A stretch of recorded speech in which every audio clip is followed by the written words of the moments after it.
믿는 사람은 그 마음이 시원하고 주 명령을 준행하는 자 그 길이 환하겠네.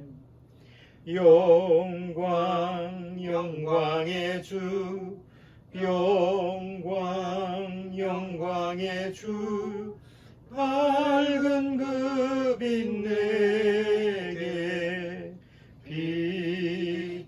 빛이었네.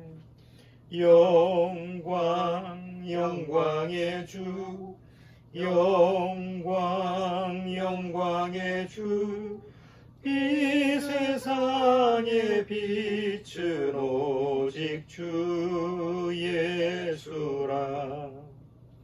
죄 가운데 사는 사람은 그 눈이 어두워도 그 죄악을 씻는 날에는 그 눈이 밝아지네.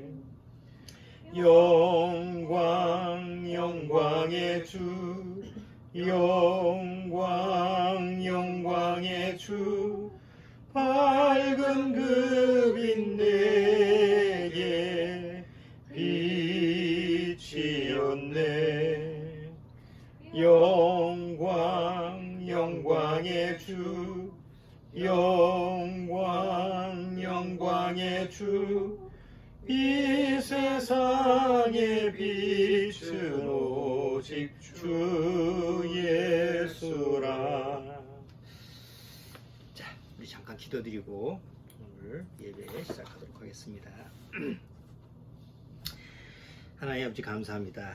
점점 이 세상은 어두워지고 깜깜해지고 있습니다.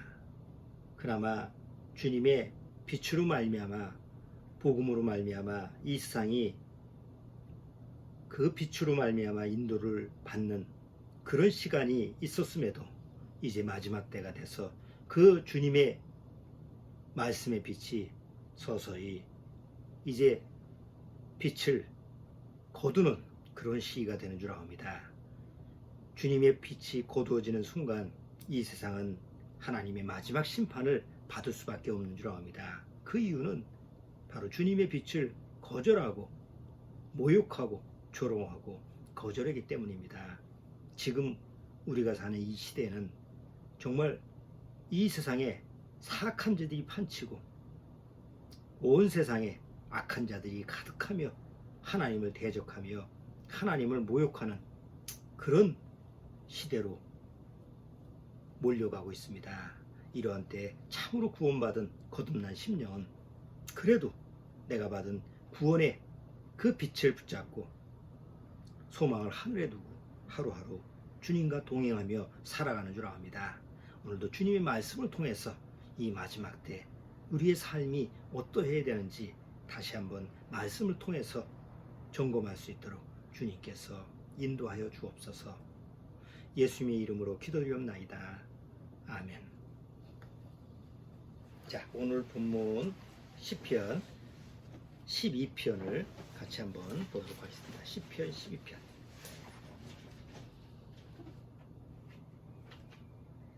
자, 여기 다윗의 시죠. 시편 12편 1절서부터 끝절까지 같이 한번 읽어보죠. 여호와여 도우소서. 경건한 자가 끊어지며 충실한 자가 인생 중에 없어지도소이다. 저희가 이웃에게 각기 거짓을 말하며 아첨하는 입술과 두 마음으로 말하는도다. 여호와께서 모든 아첨하는 입술과 자랑하는 혀를 끊으시리니 저희가 말하기를 우리의 혀로 이길지라. 우리 입술은 우리 것이니 우리를 주관할 자 누구리요 하미로다. 여호와의 말씀에 가련한 자의 눌림과 궁핍한 자의 탄식을 인하여 내가 이제 일어나 저를 그 원하는 안전지대에 두리라 하시도다. 여호와의 말씀은 순결하며 흙 도가니에 7번 연단한 은 같도다. 여호와여 저희를 지키사 이 세대로부터 영영토록 보존하시리이다. 비루함이 인생 중에 높아지는 때에 악인이 처처에 횡행하는도다. 자, 이 시편 12편은 다윗의 시죠. 뭐 거의 지금부터 3000년 정도 전에 기록된 글인데 이 시편 내용이 지금 우리가 사는 시대에 지금 우리가 살고 있는 지금 이 코로나19가 횡행하는 이 시대에 보면 다 그대로 맞는 어떤 예언의 시와 같아요. 여기 보면 여호와여 도우소서 경건한 자가 끊어지며 충실한 자가 인생 중에 없어지도소이다. 정말 하나님 앞에 충실하고 참으로 거듭난 그런 신실한 자를 찾아보기 힘든 그런 시대죠. 또 저희가 이웃에게 각기 거짓을 말하며 아첨하는 입술과 두 마음으로 말하는도다. 세상에 보면 다 두 마음을 품고 뭐 기독교인이라고 해도 한 발은 세상에 가 있고 한 발은 하늘에 가 있고 그래서 자기 정욕만 채우려고 하는 그런 거짓된 크리스천들이 또 너무나 많아요. 또 세상 사람들은 세상에 있는 사람들은 다 어떤 마음이냐 여기 보면 아주 잘 표현하고 있어요. 4절에 저희가 말하기를 이게 세상에 속한 사람들이 그러니까 하나님하고 관계없는 그런 거듭나지 못한 사람들이 공통적으로 하는 말이 저희가 말하기를 우리의 혀로 이길지라 우리의 입술은 우리의 것이니 우리를 주관할 자 누구리요? 아니 우리 입 가지고 내 입 가지고 내가 말하는데 누가 나를 금하겠냐 하면서 함부로 하나님을 대적하고 조롱하고 모독하고 이런 시대가 지금 우리가 사는 시대인 것 같아요. 자, 그런데 이제 여기 소망의 말씀이 있죠. 5절에 보면 여호와의 말씀에 가련한 자의 눌림과 궁핍한 자의 탄식을 인하여 내가 이제 일어나 저를 그 원하는 안전지대에 두리라. 안전지대가 하나님 앞에서는 안전지대가 있다는 거예요. 이 세상에 안전지대가 있는 게 아니고 저 하늘에. 그래서 하나님의 마지막 이제 심판 때에 구원받은 성도들을 데리고 가시는 거지. 안전지대가 바로 하늘 안에 하나님이 계신 그 하늘로 데려가는 거예요. 그래서 지금 이 시편 12편은 우리가 살고 있는 지금 이 코로나 이 팬데믹 시대에 우리한테 그대로 또 적용되는 그런 시의 내용인 것 같아요. 그래서 이 말씀을 가지고 과연 여기서 이 세상 사람들이 우리의 입 가지고 우리가 말하는데 누가 우리를 그 말이요 하면서 그렇게 하나님 말씀을 대적하고 또 하나님을 조롱하고 이런 이제 추세로 가는데 과연 그들의 결말이 어떨까? 지들이 말하는 대로 자기들이 입으로 자기 혀로 말한다고 해서 누가 막을 수가 있겠냐? 그런 말이 통용될까? 이런 부분을 한번 오늘 같이 한번 말씀을 묵상해 보려고 그래요. 이제 지금 요새 코로나19가 요번 주 지난주 8월 15일 날 광복절 날 광화문 그 집회를 하는 바람에 온 지방에 이제 번졌죠. 그것 때문에 이제 재확산 우려가 있고 또 그것 때문에 지금 이제 난리가 났는데 결국은 이제 그 결과가 교회가 이제 좀 악영향을 받게 돼 있어요. 아주 어리석은 사람들 때문에 이게 보통 교회가 이거 이를테면 우리 기독교라고 하는 신앙이라고 하는 게 정치하고 만약에 맞물리면 정치하고 같이 섞여버리면 그거는 이미 변질된 거예요. 그러니까 성경은 이미 뭐 이게 공산주의든 아니면 민주주의든 아니면 그게 독재주의든 어쨌든 그거하고 편승해서 뭐 독재주의 때는 독재주의하고 항거하고 또 뭐 공산주의는 공산주의한테 대항을 하고 물론 그런 부분도 있지. 그렇지만 그렇게 세상에 일어나고 있는 어떤 정치적인 현안 그런 부분에 대해서 부딪히고 저항을 하고 그걸 어떻게 해결하려고 하는 게 성경에서 제시하는 게 아니에요. 그렇다고 한다면 예수님이 이 땅에 오셔가지고 그 당시에 로마의 지배 아래에 있는 이스라엘 민족한테 자 로마에 저항을 해라. 응?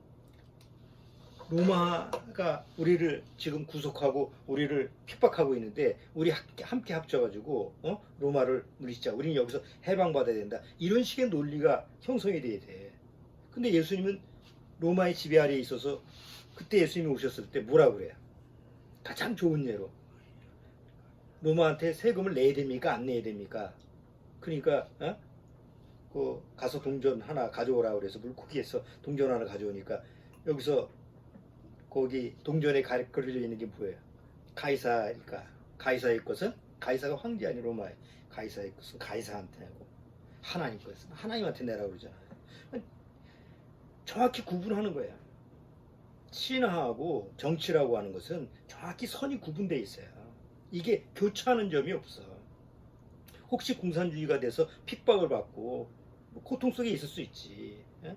그리고 그 공산주의라고 하는 것은 이건 뭐 아예 종교라고 하는 것을 인정하지 않으니까.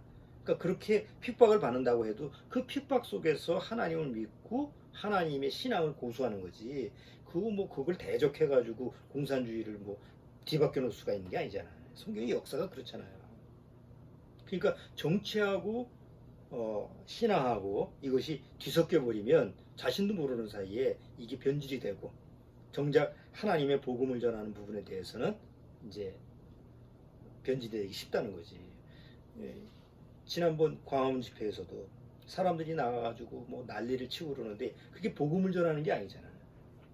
그냥 정치 집회하고 똑같은 거지. 결국은 코로나 19만 활개를 펼친 거지. 사람들이 모여 있으니까 이 판에 한번 다 옮겨보자 해서 코로나 19의 어떤 번식장이 된 거 아니에요. 그런 어리석은 모습을 어리석은 짓을 하는 거예요. 그리고 겉으로는 마치 하나님을 믿고 하나님을 옳게 믿는 믿음인 척하면서 뒤에서는 두 마음을 품는 거예요. 자기 정욕을 위해서 사람들 이용하는 거예요. 거기 쫓아가는 사람도 바보 같은 사람들이고 어리석은 사람들이지. 그런 사람들 내면에 진짜 하나님에 대한 복음에 대해서 순수하게 하나님을 사랑하고 주님에 대한 빛을 사모하느냐, 그런 건 전혀 없어. 그냥 아무것도 모르면서 쫓아다니는 거예요. 구원받으라고 하면 관심도 없고. 그러니까 그런 상황에서 벌어지는 문제니까 이게 사실은 복음하고는 전혀 관계없이 벌어지는 문제니까 그것이 고스란히 누구한테 가겠어요? 뭐 교회 나가는 기독교인들한테 고스란히 영향을 미치지. 세상 사람들은 이제 8월 15일 딱 지나고 나서 그런 문제가 일어나니까 안 믿는 사람이나 아니면 뭐 보통 이제 타종교인도 그렇고, 아이고 저 기독교인들은 왜 저러니? 뭐 안 믿는 사람도 저거 저 이상한 집단이네. 싸잡아서 이제 기독교가 다 그렇게 돼버린 거예요. 특히 장사하는 사람들 일을 갈 거 아니야, 기독교인이라고 하면. 그럼 어디다가 복음을 전하고 어디다가 구원을 전할 거야. 그러니까 그런 구원이나 복음을 전하는 그런 것을 지금 하기에도 시간이 모자랄 판인데 이 마지막 때에 와서 오히려 복음을 전하는 걸 막는 방패막이 되고 복음을 전하는 것을 아예 가려버리는, 담을 쳐버리는 그런 어리석은 짓을 하고 있으니 거듭나지 못하면 이게 뭐가 뭔지를 몰라서 그러는 거예요. 어쨌든 간에 뭐 세상이 그렇게 흘러가니까 뭐 그건 뭐 내버려 두고, 그래서 여기 성경에서 보면 성경은 이 세상의 모든 사람이 다 거짓말장이라고 딱 선언을 했어요. 뭐 진리를 얘기하고 뭐 어쩌고 선포를 해도 성경은 이 세상의 모든 사람은 다 거짓말장이다. 자, 왜 그렇죠? 죄로 타락한 이후에 아담과 하와가 하나님의 말씀을 어기고 사단의 말을 듣고 가서 죄에 타락됐잖아요. 그 다음에 그 이후에 태어난 아담의 후손들은 다 거짓의 아비인 사단의 권세 안에서 태어나죠. 최초로 거짓말한 자가 누구예요? 사단이잖아. 아담과 한테 가서 야, 너 이거 먹어. 이거 먹으면 네가 하나님이 될 거야. 이런 식으로 해서 교묘하게 거짓말을 하는데 그 거짓말을 믿고 결국은 타락한 거 아니에요. 그래서 요한복음 8장, 요한복음 여기 시편은 뭐를 하나 꽂아놓고 요한복음 8장,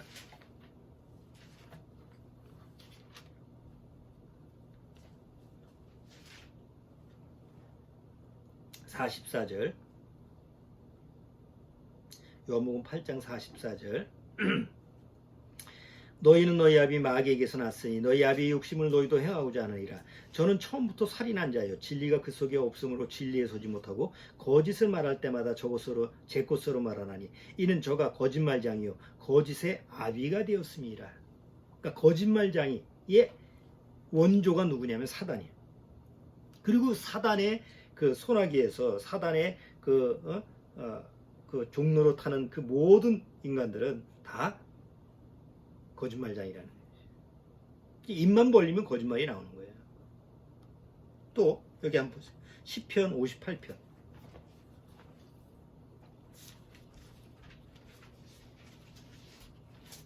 시편 58편.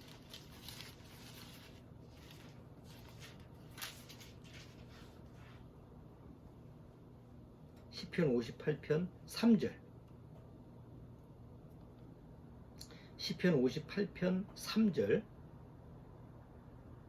자, 거기도 악인은 모태에서부터 멀어졌으며 나면서부터 격기로 나아가 거짓을 말하는도다. 뭐라고 돼 있어요? 나면서부터 격기로 나가서 거짓말을 한다. 아니 깐나래기가 무슨 말을 할 줄 안다고 거짓말을 한다는 거예요. 말도 못하는데. 이건 성품이 뭐예요? 거짓된 성품을 가지고 있다는 거예요. 그건 조금만 지나보면 알아. 조금 지나서 이제 아기가 말을 하기 시작하면 가르쳐주지도 않았는데, 그렇잖아. 애 키워보면 나중에 가르쳐주지도 않았는데 거짓말을 해. 그럼 어디서부터 나온 거야? 부모가 가르쳐준 적이 없는데. 그러니까 본성적으로 거짓된 마음을 가지고 태어난다. 성경은 그렇게 얘기하고 있어요. 또 한 군데 볼까요? 로마서 3장. 로마서 3장.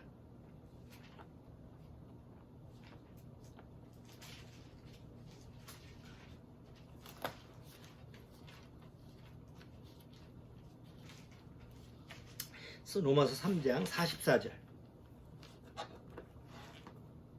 로마서 3장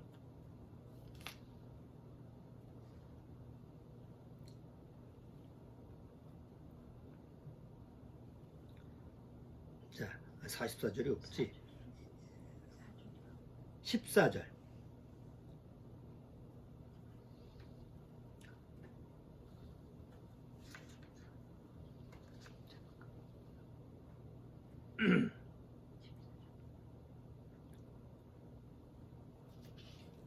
잠깐만. 3장 4절. 로마서 3장 4절. 그럴 수 없느니라. 사람은 다 거짓되되 오직 하나님은 참되시다 할지어다. 여기 사람은 다 거짓되다라고 하는 게 사람은 다 거짓말장이다. 자, 그러면 성경에서는 모든 사람을 모든 사람이라고 하는 것은 아담 위의 모든 사람이잖아요. 그럼 거기서 목사는 빠지나? 교황은 빠지나? 종교 지도자들은 빠지나? 가장 거짓말장이가 누구냐면 바로 종교 지도자들이지. 그러니까 외형적으로 봤을 때는 가장 옳은 말을 하고 가장 진리를 선포할 것 같지만 실제로 보면 가장 거짓말을 할 수 있는 이 단계가 높은 사람이 이 종교 지도자예요. 왜 그래요? 많이 아니까. 진리를 많이 아니까.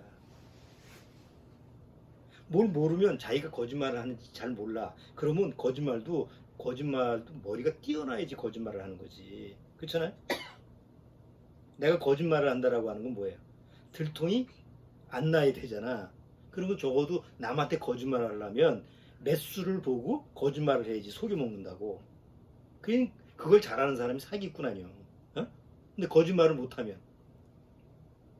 그냥 거짓말 했는데 바로 들통이 나. 그러면 뭐 그건 능수능란한 사람이 아니지. 그럼 이 세상에서 거짓말을 잘하는 사람이 뭐예요? 법을 잘하는 사람이 법을 가지고 그걸 악용할 수 있는 거 아니에요. 그럼 진리를 많이 하는 사람이 그 반대로 그 진리를 변혁을 시켜서 아주 비진리로 만들 수 있는 소지가 많다는 거지. 그럼 상식적으로 한번 우리가 생각해 보죠. 성경을 모르는 사람은 성경을 가지고 왜곡하고 성경을 가지고 변질시킬 수 있어요? 성경을 모르는 사람이. 그럼 못해. 성경을 잘 아는 사람이 그 성경을 왜곡시키고 변조시키고 자기가 거짓말로 속일 수 있는 거지. 그렇잖아요. 사단을 한번 봐봐요. 사단이 아담과 하와를 속일 수 있었던 거는, 거짓말할 수 있었던 것은 뭘 알고 있었던 거야? 하나님의 의도를 알고 있었기 때문에 그런 거예요. 하나님의 의도는 아담과 하와가 사단을 선택하지 않고 오직 하나님을 선택하게 하기 위해서 선악을 알게 하는 나무를 만들었잖아. 그래서 지정했는데 사단은 이미 그걸 알고 있었어. 그럼 그걸 어떻게 저걸 속여야지? 하나님의 진리를? 그래서 그것을 사단은 아담과 하와한테 가서 뭐라고 했어요? 이것을 하나님이 먹지 말라고 한 이유는 니들이 먹으면 하나님이 될까봐 그런 거야 라고 얘기하잖아. 그럼 사단이 착각을 해서 그렇게 얘기하는 게 아니잖아. 이미 사단이라는 존재는 이걸 안 먹으면 아담과 하와가 하나님과 사랑의 관계를 쭉 유지할 수 있다는 걸 알고 있었기 때문에 그걸 교묘하게 변질시킨 거 아니야. 그러니까 그런 논리로 하면 성경의 진리를 가지고 거짓말로 바꿀 수 있는 것은 성경을 제일 잘 아는 사람이 가능하다는 거지. 그럼 기독교 내에서 거짓말을 제일 잘할 수 있는 게 목사예요. 근데 다 누구를 믿어? 성경을 믿는 게 아니라 목사의 말을 믿는 거 아니에요. 목사의 설교를 들으면 다 그게 옳은 줄 알고, 어디 광화문에 가서 뭐 소리치면 그게 다 진리인 줄 알고. 바보 같은 사람들 아니에요. 그게 결국은 하나님의 말씀의 진리라고 하는 거에 대해서 모르기 때문에 그런 결과가 나타나는 거예요. 자, 근데 여기 성경에 보면 거짓말쟁이라고 돼 있잖아. 모든 사람은 거짓말쟁이야. 쟁이가 뭐예요? 쟁이. 속수쟁이, 목수쟁이. 뭐 옛날에 우리 그렇잖아. 근데 그걸 하찮게 그렇게 부르잖아요. 그런데 지금 얘기하면 뭐예요? 쟁이는 프로야, 프로. 좋게 얘기하면 장인이지, 장인. 지금 아주 기술이 뛰어난 사람을 뭐라고 그래? 장인이라고 그러잖아. 그럼 거짓말쟁이도 뭐야? 거짓말을 능수능란하게 잘하는 사람을, 그건 장인급이에요, 장인급. 부충적인 거지만. 자, 여기 한번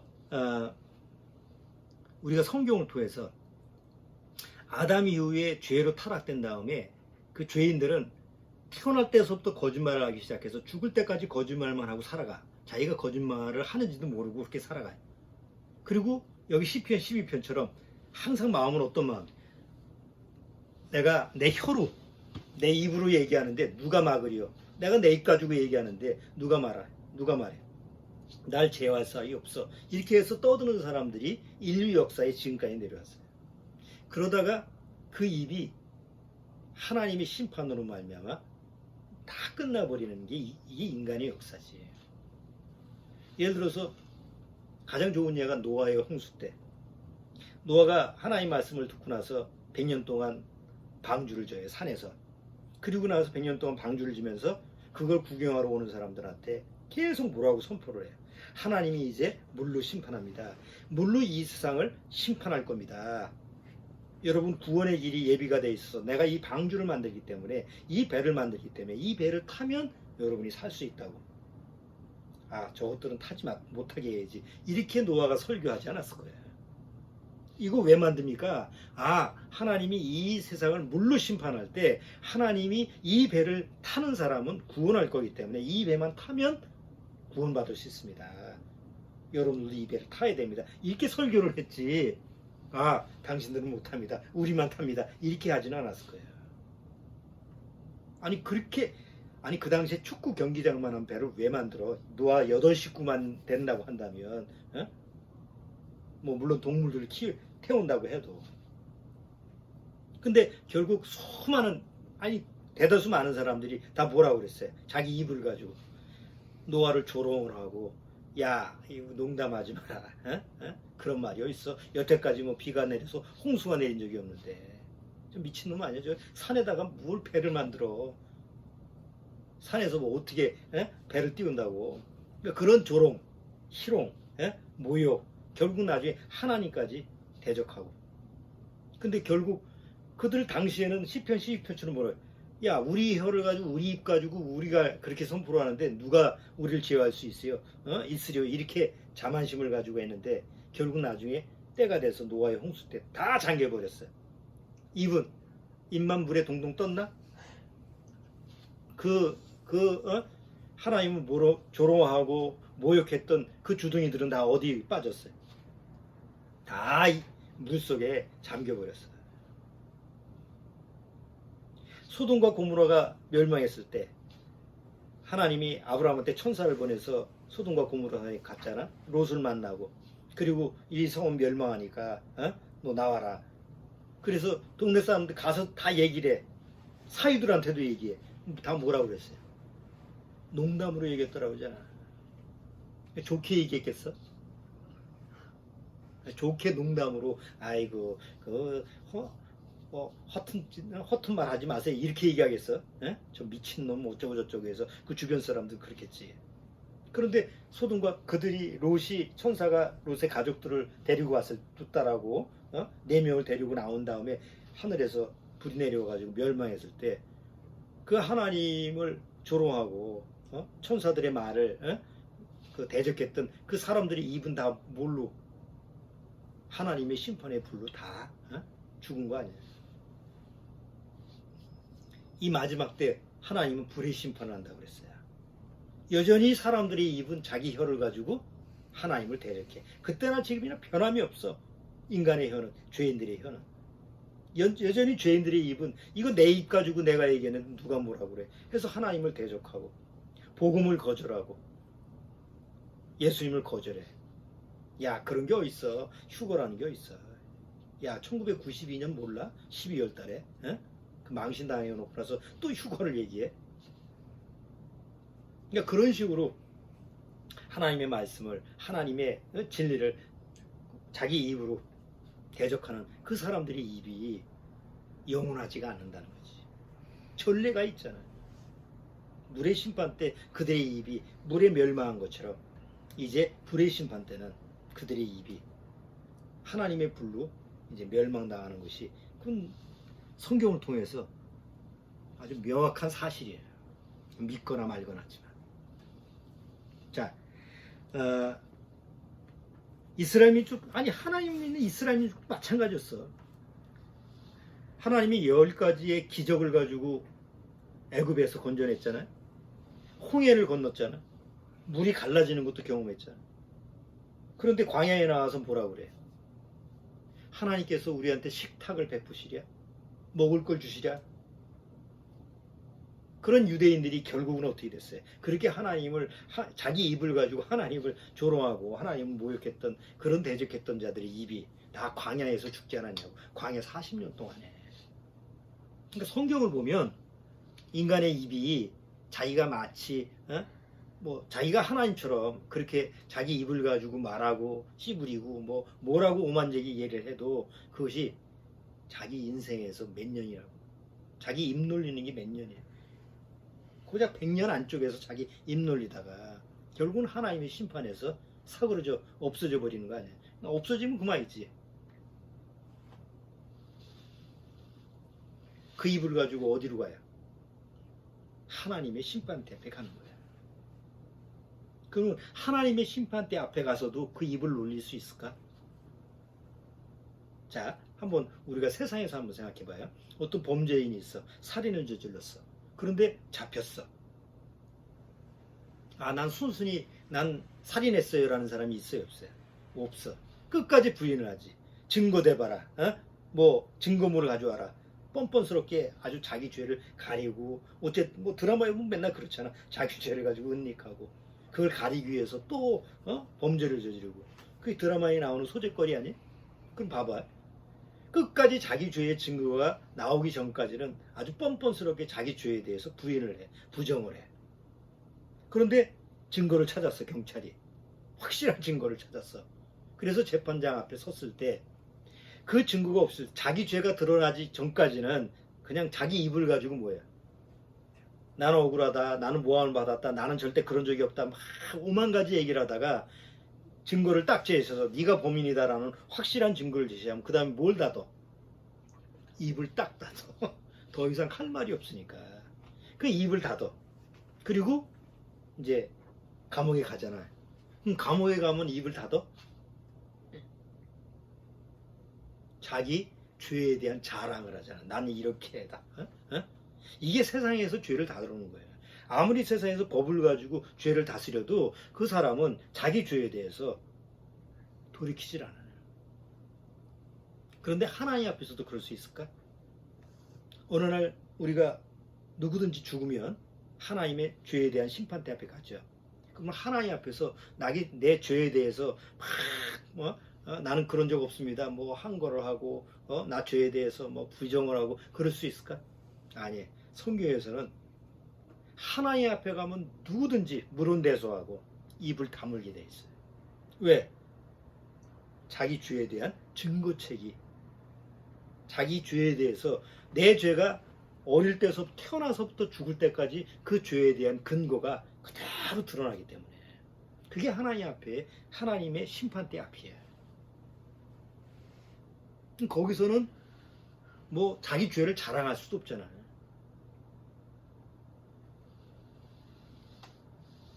우리가 구원받지 못하고 어느 날 내 죄 때문에 하나님 앞에서 심판을 받으면 자기 죄에 대해서 입을 다물 수밖에 없는 거예요. 그리고 하나님은 입을 놀리지 못하게 영원한 지옥 불못에 보내는 거예요. 그 고통 속에서 어떻게 입을 놀려? 고통스러운데. 요한계시록 20장.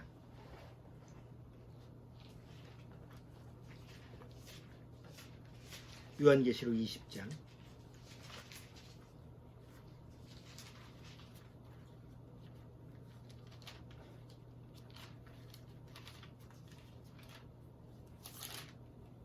자, 요한계시록 20장 11절.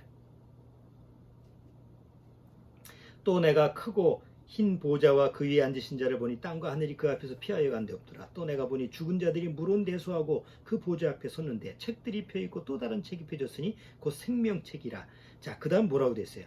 죽은 자들이 자기 행위를 따라 책들에 기록된 대로 심판을 받으니. 여기 한번 봐요. 하나님이 죄에 대한 심판을 했을 때 너 나 안 믿었지? 너 다른 종교 믿었지? 넌 내가 보기엔 나쁜 놈이네? 넌 지옥이야. 이게 아니, 이럴 수가 없어. 아니, 세상에서도 그런 법이 없어. 그쵸? 경찰관이 쭉 지나가다가 저거 생긴 게 흉악하게 생겼네. 너 일로 와봐. 넌 살인범 같아. 그래서 쟤 데려가가지고 아니, 아무 근거 없이 감옥에 가둘 수가 없잖아. 아무리 살인범이라 할지라도 확실한 증거나 근거가 없이 그를 잡아가둘 수가 없잖아. 어떤 법에 근거해야 되잖아. 그러니까 하나님도 마찬가지라는 거지. 너희들은 나를 안 믿었으니까 무조건 지옥이야. 이게 아니고 하나님도 정하신 법이 있는 거예요. 그 법에 따라서 심판하는 거죠. 그래야지 정당하지. 그렇잖아요?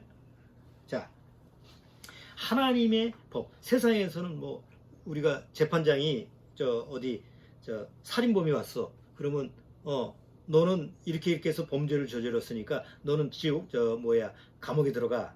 이게 아니잖아. 뭐에 근거해? 보통 보면 재판장에서 형법 몇 조 몇 항에 근거해서 뭐 징역 몇 년, 뭐 형법 몇 조에 의해서 너는 사형, 또 상법 몇 번, 뭐 민법 그래서 법을 공부하는 거 아니에요. 그러니까 뭐에 근거해서 넌 사형 이렇게 하죠. 하나님도 그 근거가 있다는 거지. 여기 10편 50편도 봐봐요. 10편 50편. 사람들이 하나님을 아주 우습게 여겨가지고 뭐 하나님이 지옥 보내? 지 맘대로 지옥 가면 지옥 가고 이런 줄로 알아. 그러니까 하나님에 대해서 마음속에서 조롱하는 거야. 10편 50편. 자, 10편 50편 21절 봐봐요. 내가 이 일을 행하여도 내가 잠잠하였더니 내가 나를 너와 같은 줄로 생각하였도다. 그러나 내가 너를 책망하여 내 죄를 내 목전에 차례로 베풀리라. 죄를 어떻게 베푼다고? 차례로 베푼다는 거예요. 네가 네 죄에 대한 근거를 확실히 대면서 거기에 대한 상응하는 벌을 주겠다라는 얘기잖아요. 그러면 하나님이 죄인들을 심판할 수 있는 기준의 법이 뭐야? 세상에서는 헌법이 있고 형법이 있고 상법이 있고 그 법처럼 하나님이 인간의 죄를 심판하는 기준이 뭐예요? 그게 누구나 잘 아는 십계명이라는 거예요. 누구든지 하나님 앞에 심판대 앞에 서면 그 십계명이라는 그 법의 근거에서 하나님이 판결을 하는 거지. 그게 근문율 아니야. 하나님이. 물론 다른 또 거기에 연관되는 율법도 많지만 대표적인 게 십계명이라는 거지. 핵심적인 게. 자, 성경에서는 십계명은 지키라고 하는 법이에요? 아니면 또 다른 법이에요? 대다수 크리스찬들은, 기독교인들은 어릴 때서부터 십계명 하면 뭐예요? 교통법규처럼 지켜야 되는 법으로 알고 있잖아요. 그러면 반대로 그럼 지킬 수 있는 법이에요? 십계명이? 내가 간음하지 말라. 간음하지 말아야지. 간음하지 말아야지. 육신적으로는 간음을 안 하면 돼. 예? 근데 예수님은 와서 또 뭐라고 그랬어요? 간음하지 말라 하였거니와 나는 다시 너에게 이르노니 마음의 음욕을 품은 자마다 이미 간음하였느니라. 이미 마음속에서 어떤 음욕적인 음심을 품으면 이미 간음죄가 성립이 된 거잖아. 탐하지 말라. 이미 마음에 탐심이 일어나면 이미 탐한 죄가 범한 거잖아. 그러면 도대체 십계명을 누가 지킬 수 있어? 지킬 수 있는 사람은 아무도 없어요. 그 법을 만든 하나님 위에는. 그런데 교회에서 뭐라고 가르쳐? 성당 나가도 그렇고 교회 나가도 애들서부터 주일학교서부터 하나님이 지키라고 하니까 지키라고, 지키는 법이라고 가르치는 거 아니야. 그러니까 허구한 날 그걸 지키려고 하다 보니까 지켜져요, 안 지켜져요? 안 지켜지는 거예요. 나도 마찬가지였어요. 어릴 때서부터 그렇게 배웠으니까. 그 매일 양심의 가책. 난 십계명도 못 지킨데 이거 어떡하지? 죽으면 지옥인데. 교회 나가면서도 그 짐에서 못 벗어나는 거예요. 어느 날 구원받고 나서 십계명이라는 게 지키려고 주는 게 아니고 지킬 수 없다라는 걸 깨닫기 위해서 주는 거울이었구나라는 걸 깨닫게 된 거지. 성경을 한번 볼까요? 로마서 3장. 로마서 3장.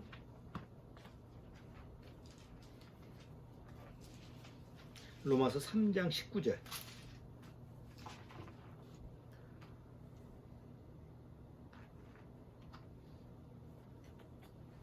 자, 로마서 3장 19절. 우리가 알거니와 무릇 율법이 말하는 바는 율법 아래에 있는 자들에게 말하는 것이니 이는 모든 입을 막고, 여기 뭐라고 했어요? 하나님이 율법을 주신 것은 이유가 뭐야? 율법을 주신 목적은 모든 입을 막기 위해서. 나는 하나님 앞에서 뭐 의로워요, 선해요. 나는 하나님 앞에서 그래도 잘난 게 있어요. 하나님 앞에서 난 그래도 괜찮아요. 이렇게 입을 가지고 아무거나 떠들게 못하게 하기 위해서 입을 막게 하기 위해서 준 게 율법이에요. 그리고 그 중에 핵심적인 게 십계명이고.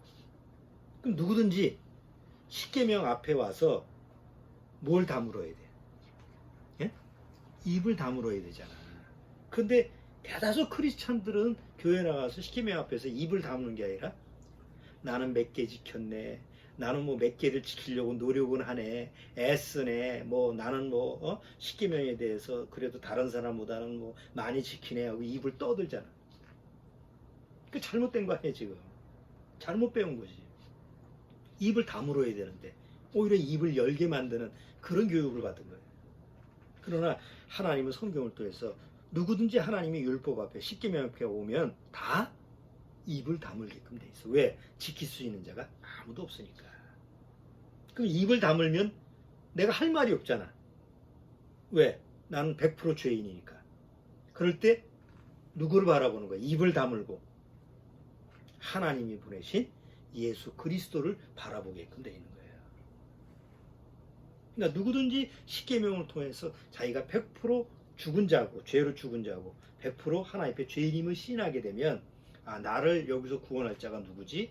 하고 누구를 바라볼 수 있는 사람이 돼요. 예수님, 하나님이 보내신 아들 예수 그리스도만을 바라볼 수 있는 그런 마음의 자세가 된다는 거예요. 이게 하나님이 주시는 해답인데 이 거듭나지 못한 그런 교회나 그런 목사들 통해서 십계명을 지켜야 된다는 거. 그래야지 하나님께 나갈 수 있다는 그런 거짓된 그런 교리를 배우다 보니까 오히려 거꾸로 가게 되는 거지. 요새는 아주 좀 더 새롭게, 그러니까 교리적으로는 십계명을 지킬 수 없다라는 거를 뭐 가르치니까 그걸 배우다 보니까 어떻게 가르치느냐. 십계명은 우리가 지킬 수 없는 법이다. 십계명은 우리가 항상 죄를 깨닫는 거다. 거기까지는 잘 가르쳐. 그 다음에 또 간수가 붙지. 그래도 우리는 십계명을 지키려고 애를 써야 된다. 사람들이 푹 속아 넘어가는 거예요. 하나님 법이니까 당연히 지켜야 되지. 그러면 지키면 하나님 앞에서 누구의 의의가 살아나는 거예요? 자기의 의의가 살아나는 거 아니야. 하나님 앞에 나가는 건 오직 하나님의 의로만 나가야 되는데 십계명을 자기가 지킬 수 있다면 결국 하나님의 의 대신 자기 의로 나가는 거 아니에요. 그래서 실패한 자들이 누구예요? 유대인들이잖아. 율법을 주고 십계명을 준 그 장본인들이 그 받은 사람이 유대인들 아니야. 근데 유대인들은 그걸 지키려고 애를 쓰다가 실패한 자들 아니야. 거의 1000년 동안 실패를 했는데, 예수님 오시기 전까지 모세 때서부터 1000년 동안 실패를 했는데 그걸 여전히 또 기독교에서 그걸 반복하고 있으니 얼마나 어리석은 거예요. 자, 우리가 성경을 통해서 오늘 시편 12편에 자기의 입을 가지고 얘기하는데 누가 나를 제어할 수 있느냐. 이게 이제 지금 세상 사람들이고 점점 앞으로 점점 이런 사람들이 더 심할 거예요. 자, 혀를 제어할 수 있는 능력자가 누굴까? 이 세상에서. 땅을 정복하는 거와 사람들을 정복하고 나라를 정복하는 것보다 가장 능력 있는 사람이 혀를 제어할 수 있는 사람이, 세상에서도 그래. 혀를 제어할 수 있는 사람이, 자기 혀를 통제할 수 있는 사람이 그게 능력자라고 그래. 근데 성경에서는 혀를 제어할 수 있는 사람은 없다고 나와 있어요. 야고보 장로가 얘기했어요. 야고보서 한번 보죠. 야고보서 3장.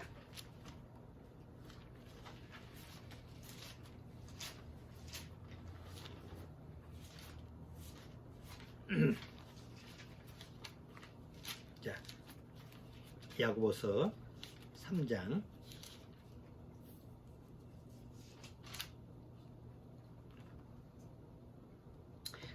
1절서부터 내가 조금 빨리 읽어볼게요.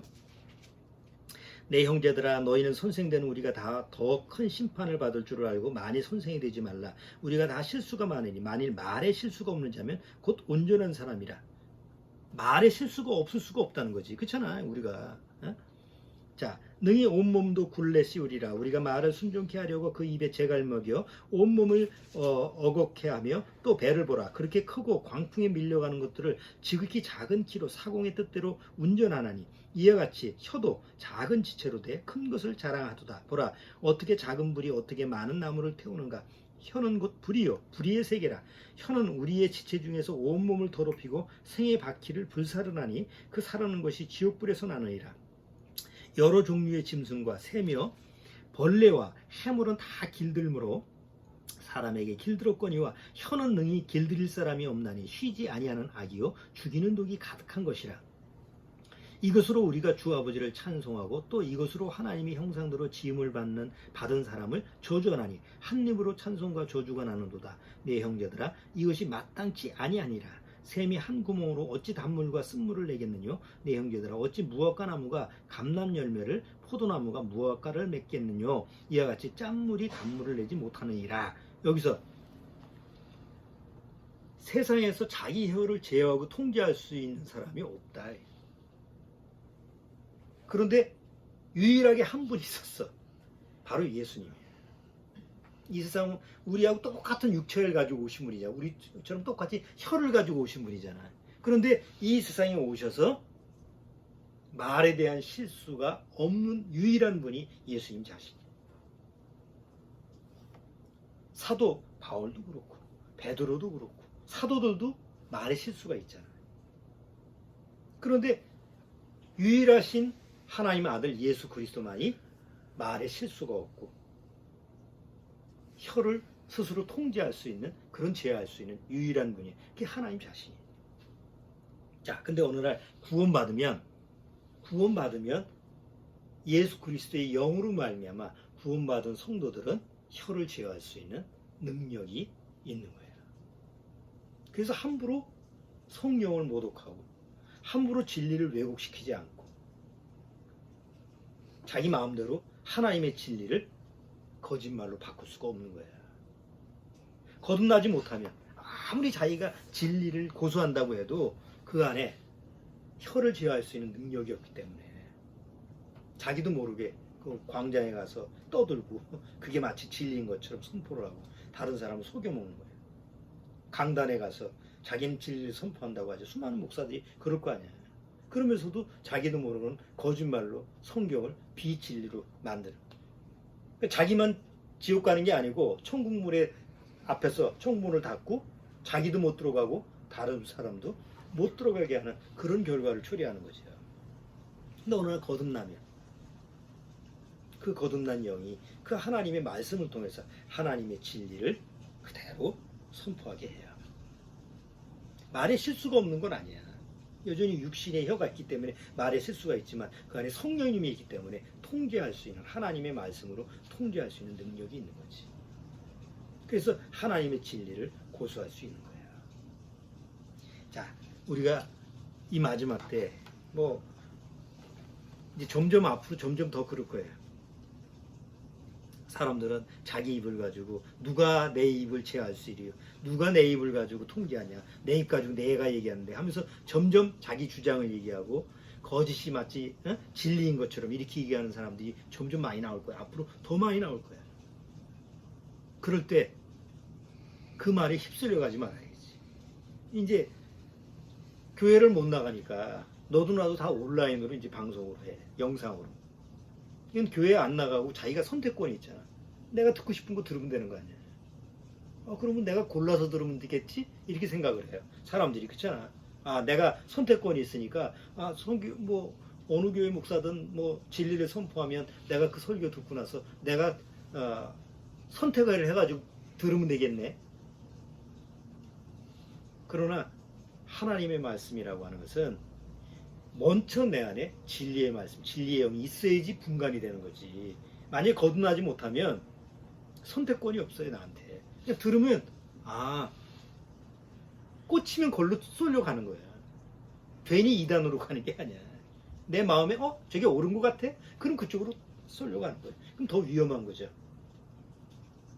이제 온라인상에서 이제 다 오프라인이 아니니까 온라인상에서 다 자기 취향대로 설교를 들으니까 꽂히면 그대로 이제 믿는 거야. 그게 진리가 아니래도. 근데 구원받은 거듭난 사람이라고 한다면 자기 안에 옳고 그른 것을 분간할 수 있는 영이 있기 때문에 혹시 영상을 보면서 분간을 할 수가 있다는 거지. 성경을 통해서. 그렇기 때문에 우리가 한번 이 마지막 때에 좀 경계해야 될 부분만 보고 마칠게요. 전도서 5장. 우선 전도서 5장.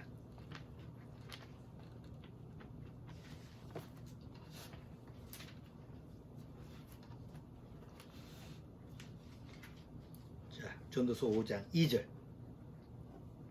자, 전도서 5장 2절.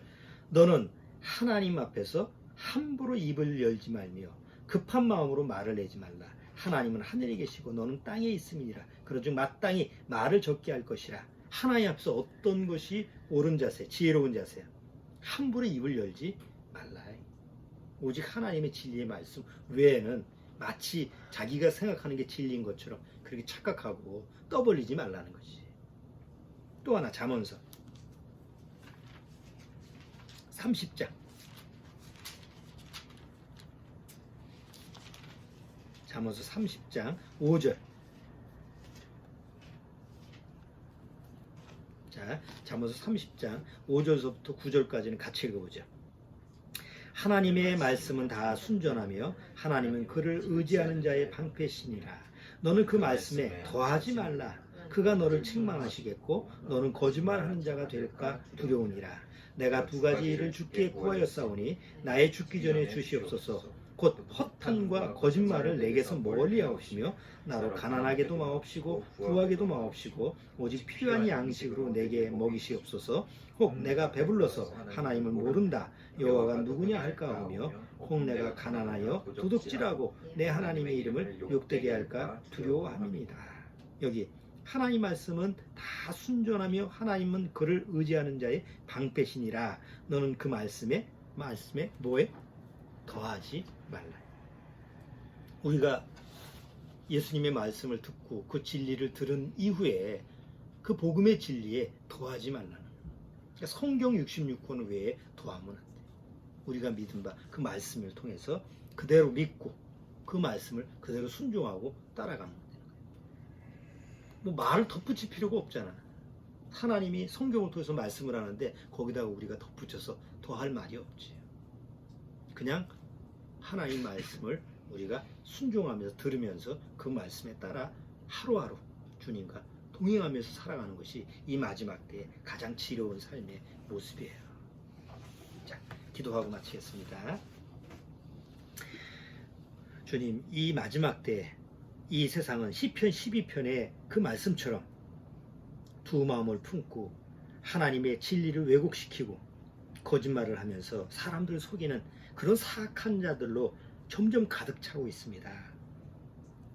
결국 교회는 하나님의 빛과 소금의 그 역할을 감당치 못하고 점점 구원받아야 될 사람, 그 마지막 구원받을 사람이 남아있는 것처럼 점점 세상에서는 구원받고자 하는 사람이 없는 이런 세태입니다.